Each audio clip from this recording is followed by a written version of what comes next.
दोस्तों एक 12 साल की लड़की कुंभ मेला घूमने के लिए गई थी। लेकिन दोस्तों वहां पर भीड़ इतनी ज्यादा थी कि वो लड़की अपने माता पिता से बिछड़ जाती है। और दोस्तों पूरे 2 दिनों तक वो कुंभ मेले में इधर उधर भटकती रहती है। तभी दोस्तों एक साधु महात्मा उस लड़के के पास आते हैं और उससे बातचीत करते हैं। और जब उनको पता चलता है कि वो लड़की अपने घर वालों से बिछड़ गई है, तो दोस्तों वो साधु महात्मा उस बच्चे को साध्वी बना देते हैं और फिर अपने साथ वो अपने अखाड़े में लेकर के बैठ जाते हैं। दोस्तों वो लड़की उस समय रोने लगती है और अपने घर जाने की गुहार लगाने लगती है। लेकिन दोस्तों वो साधु बाबा ना उस लड़की को छोड़ता ही नहीं है, बल्कि अपने तंबू में ले जाकर उसके साथ वो कुछ ऐसा कर देता है जिसके बारे में आप सोच भी नहीं सकते हैं।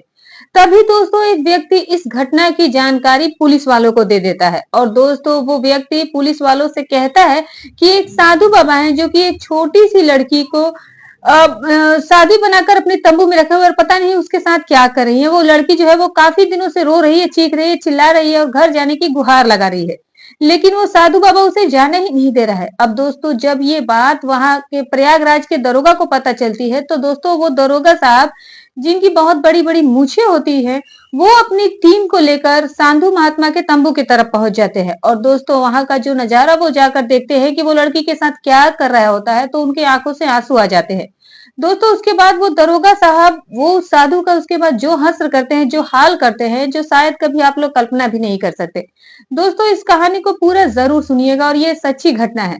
दोस्तों उस लड़की का नाम अंशिका होता है, जिसकी उम्र 13 वर्ष की होती है। दोस्तों अंशिका जो थी वो अपने माता पिता के साथ आई थी। उसके पिताजी का नाम प्रेमचंद्र मौर्य होता है। दोस्तों अंशिका जो है वो अभी क्लास 6 की पढ़ाई कर रही थी और 4 दिन पहले ही वो कुंभ मेला में अपने माता पिता के साथ स्नान करने गई थी। लेकिन दोस्तों स्नान करने के दौरान जब गंगा नदी से स्नान करके वो लोग बाहर निकलते हैं, तो वो लड़की जो है वो रास्ता भटक जाती है और वो ये भूल जाती है कि उसके माता पिता किस रास्ते पर है।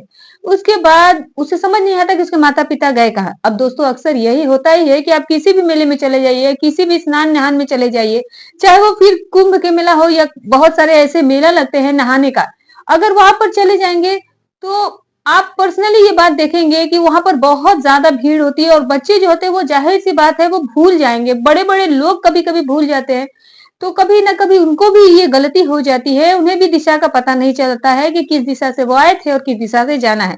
और दोस्तों ठीक इस तरीके से जो अंशिका थी वो जब स्नान करके बाहर निकलती है, तो दोस्तों वो अपने माता पिता से बिछड़ जाती है। उसको माता पिता मिलते ही नहीं है और अंशिका जो है वो परेशान हो जाती है। अब दोस्तों उसके माता पिता भी उधर बहुत ज्यादा परेशान हो जाते हैं, क्योंकि अंशिका नहाने के लिए गई थी और नहाकर वो कहाँ चली गई ये बात उसके माता पिता को भी नहीं पता चलती है। दोस्तों अंशिका के माता पिता वहां पर अनाउंस करवाने लगते हैं। और दोस्तों एक चीज मैं आपको बता दूं कि जो आप लोग कुंभ मेला नहाने जाने जाते हैं, तो वहां पर बेशक बहुत ही सतर्क रखिएगा और अपने परिवार का बहुत ध्यान रखिएगा, क्योंकि अगर कोई भी वहां गुम हो जाए और भूल जाए तो कई दिन लग जाएंगे उनको ढूंढने में, वहां इतनी ज्यादा भीड़ है। अब दोस्तों अंशिका के माता पिता जाकर कई घंटों तक अनाउंस कराते हैं, लगभग 2 दिनों तक अनाउंस करवाते हैं, लेकिन फिर भी उस बच्ची का पता नहीं चलता। लेकिन अंशिका जो है वो समझदारी से काम लेती है और इधर उधर जब वो लोगों से पूछताछ करती है, तो वो लोग जहां अनाउंस होता है वहां पर उसे लेकर जाते हैं और वहां जाकर वो अपने माता पिता का नाम अनाउंस करवाती है।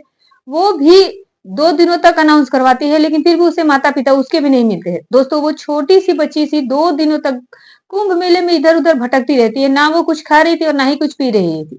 अगर वो कर रही थी कुछ तो सिर्फ और सिर्फ रो रही थी। तभी दोस्तों जब 2 दिन का वक्त गुजरता है, तभी एक साधु महात्मा की नजर जो है वो उस लड़की पर पड़ जाती है और वो महात्मा उसे रोते हुए देख लेता है।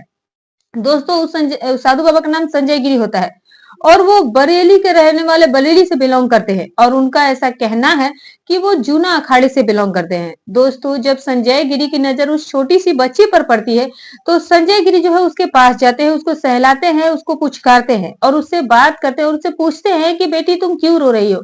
तब दोस्तों अंशिका जो है वो अपनी पूरी कहानी संजय गिरी बाबा को बताती है। तो संजय गिरी बाबा जो है तो वहां से उसे ले जाते हैं और सीधे अपने तंबू में लेकर पहुंच जाते हैं और उससे बहुत सारी बातें करते हैं। तभी दोस्तों संजय गिरी बाबा उस बच्ची से पूछते हैं कि बेटी तुम्हारे माता पिता का मोबाइल नंबर है, हम लोग क्या उनसे बात कर सकते हैं। तो दोस्तों अंशिका जो है उसको अपने माता पिता का फोन नंबर नहीं याद था, क्योंकि वो अभी मात्र 12 ही साल की थी और उसे इस सब के बारे में नहीं जानकारी थी। लेकिन जब उससे संजय गिरी बाबा उसे पूछते हैं कि बेटी तुम्हारा गांव कहाँ और तुम कहाँ की रहने वाली हो, तो दोस्तों अंशिका जो वो बिल्कुल सब कुछ सही सही सही बता देती है कि भदोही जिले में उसका गांव है और उसके प्रधान जी के नाम तक वो बता देती है। लेकिन दोस्तों वो संजय गिरी बाबा ना तो इस बात के लिए पुलिस वाले को इन्फॉर्म करते हैं और ना ही उसके घर वाले को जानकारी देते हैं और ना ही किसी को बताते हैं कि ये बच्ची हमारे साथ है। अब दोस्तों संजय गिरी बाबा जो है उस बच्ची को अपने साथ तंबू में 5 दिनों तक रखते हैं और फिर जब अंशिका से पूछते हैं कि अंशिका कि तुम मेरे जैसी साध्वी बनना चाहोगी, तो वो भी हाँ कर देती है। अब दोस्तों वो संजय गिरी बाबा जो है उसे अपनी विद्या सिखाने लगते हैं, पूजा पाठ करने का तरीका सिखाने लगते हैं, अपनी विद्या जो है उसे पढ़ाने लगते हैं और अपने साथ तंबू में ही उसे सुलाने लगते हैं। तभी दोस्तों एक व्यक्ति की नजर उस छोटी सी बच्ची पर पड़ जाती है। दोस्तों वो व्यक्ति जब अंशिका को देखता है तो उसको देखकर उसे ऐसा लग रहा था कि जैसे उसे उसका किसी ने अपहरण किया हो और वो अपने घर जाने के लिए परेशान हो। तभी दोस्तों वो व्यक्ति कुंभ मेले में रिपोर्टिंग कर रही था, वो भी एक न्यूज रिपोर्टर था। और जब उसके पास ये संजय गिरी के पास जब वो पहुंच जाता है और जब संजय गिरी उससे बातचीत करने लगते हैं और वो बाबा से पूछने लगते हैं कि लड़की आपको कहाँ मिली और ये क्यों आपके साथ रह रही है। और दोस्तों फिर जब अंशिका से पूछताछ की जाती है तो जो अंशिका है वो पूरी सच्चाई बता देती है और वहां पर दोस्तों एक बहुत बड़ा खुलासा होता है। दोस्तों मैं आपको बता दूं कि वहां पर खुलासा ये होता है कि जो संजय गिरी बाबा है वो लड़की को जबरदस्ती अपने साथ रखे हुए है और जो लड़की के माता पिता से जब बात किया जाता है, जो वहां पर रिपोर्टर था वो फोन मिलाकर जब उनसे बातचीत करता है, किसी के माध्यम से वो नंबर का व्यवस्था करता है, तो दोस्तों उस लड़की के माता पिता का रो रो कर बुरा हाल हो गया है। क्योंकि दोस्तों लगभग 6 दिनों से वो लड़की अपने घर दिनों से गायब है, वो अपने घर नहीं पहुंची है और 6 दिनों से वो अपने माता पिता से मिली भी नहीं है। वो 6 दिनों से कुंभ मेले में ही इधर उधर भटक रही थी और 3-4 दिनों से वो उस बाबा के पास पड़ी हुई थी। अब दोस्तों जब ये बात उस न्यूज रिपोर्टर को पता चलती है कि ये लड़की गुम हो गई है और ये इन लोगों की चंगुल में फंस गई है, तो दोस्तों वो न्यूज रिपोर्टर जो है तुरंत वहां पर पुलिस बुला लेता है। अब जब पुलिस वाले वहां पर आते हैं और पुलिस वाले जब उन बाबा से, जब संजय गिरी बाबा से जब बातचीत करते हैं उनसे, तो पता चलता है कि वो जो है वो किसी भी अखाड़े के रहने वाले बाबा नहीं है। दोस्तों वो पुलिस वाले संजय गिरी बाबा को गिरफ्तार कर लेते हैं और अपने साथ गाड़ी में बिठाकर उन्हें थाने लेकर जाते हैं और उस बच्ची को उसके माता पिता से बात कराया जाता है, उसके माता पिता के हवाले उसे कर दिया जाता है। और दोस्तों मैं आपको और बात बताऊं कि अभी कुछ दिन पहले ही एक माता पिता जो है वो अपने 10 साल की बच्ची को साधु को देकर चले गए थे, उनको दान करके चले गए थे। उस बच्ची की उम्र मात्र 10 साल थी और उसके माता पिता ये सोच बोल रहे थे कि ये बच्ची साधु बनना चाहती है, इसीलिए हम इस बच्ची को दान कर रहे हैं, आप लोगों के शरण में इसे छोड़कर जा रहे हैं। लेकिन दोस्तों जैसे ही ये बात पुलिस वालों को पता चलती है कि कोई माता पिता आया है अपनी 10 साल की बच्ची को साध्वी बनाना चाहता है और साधु महात्मा के बीच में वो छोड़कर चला गया है, तो दोस्तों जो पुलिस वाले थे वो उस लड़की को भी अपने कब्जे में लेते हैं और फिर उसके माता पिता से संपर्क करते हैं और संपर्क करने के बाद बड़ी ही उनके माता पिता को डांट फटकार लगाई जाती है, उनको समझाया जाता है और फिर उस लड़की को उसके माता पिता के साथ फिर से भेज दिया जाता है। उनसे कहा भी जाता है कि अगर बच्ची को आप इस तरह से मेले में छोड़ देंगे तो अगली बार आपके ऊपर कार्रवाई होगी, ना कि उन साधुओं के ऊपर कार्रवाई होगी। दोस्तों मैं आपको बता दूं कि उस बच्ची को माता पिता को समझाया जाता है कि आप लोग इस तरीके से नागा साधुओं के बीच में अपनी बच्ची को मत छोड़िए, नहीं तो फिर उनकी भी जिंदगी खराब हो जाएगी। और दोस्तों आजकल ये चलन चल गया है कि छोटे छोटे बच्चे जो है वो साधु का भेष बना लेते हैं, साधु महात्मा बनने की जिक्र करने लगते हैं। और दोस्तों मुझे ये बात समझ में नहीं आती है कि जिन बच्चे के माता पिता, जो माता पिता अपने बच्चों को पैदा करते हैं, उनको उनका ख्याल रखना चाहिए। उन्होंने अपने बच्चे को दान करने के लिए थोड़ी ना पैदा किया है। अगर उन्होंने उसको जन्म दिया है तो उसकी परवरिश करो, अच्छे उसे पढ़ाओ लिखाओ, उसे डॉक्टर बनाओ, आईएएस बनाओ, ताकि वो आपका भी नाम रोशन करे। साधु महात्मा मतलब सिर्फ 10 साल की उम्र से बनाने का क्या मतलब है? अगर आप बच्ची की देख रेख नहीं कर सकते, उसका खर्चा नहीं उठा सकते, तो उन्हें पैदा ही मत कीजिए।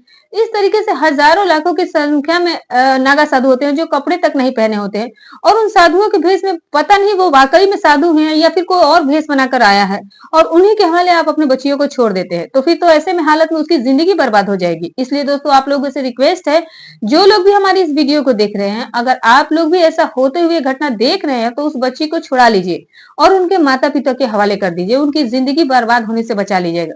दोस्तों बस आप लोगों से एक ही रिक्वेस्ट है कि आप लोग अपने बच्चों को अपने साथ रखिए, जीवन भर अपने साथ रखिए, साधु महात्माओं के साथ मत भेजिए।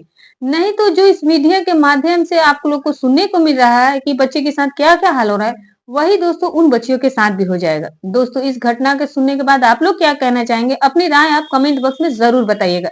फिलहाल दोस्तों दोनों बच्चियों को उनके माता पिता के हवाले कर दिया है गया है और साधुओं के चंगुल से छुड़ा दिया गया है। इस पर आपकी क्या राय है? अपनी राय जरूर कमेंट में बताइएगा। दोस्तों हमारी कहानी सुनाने का उद्देश्य किसी के भावनाओं को ठेस पहुंचाना नहीं, ना ही किसी के दिल को आहत करना, बस केवल आपको सतर्क करना, आपको जागरूक करना है। तो दोस्तों फिर मिलूंगी कल आपसे एक और नई रोचक सच्ची कहानी के साथ। तब तक अपना और अपनों का ख्याल रखिएगा।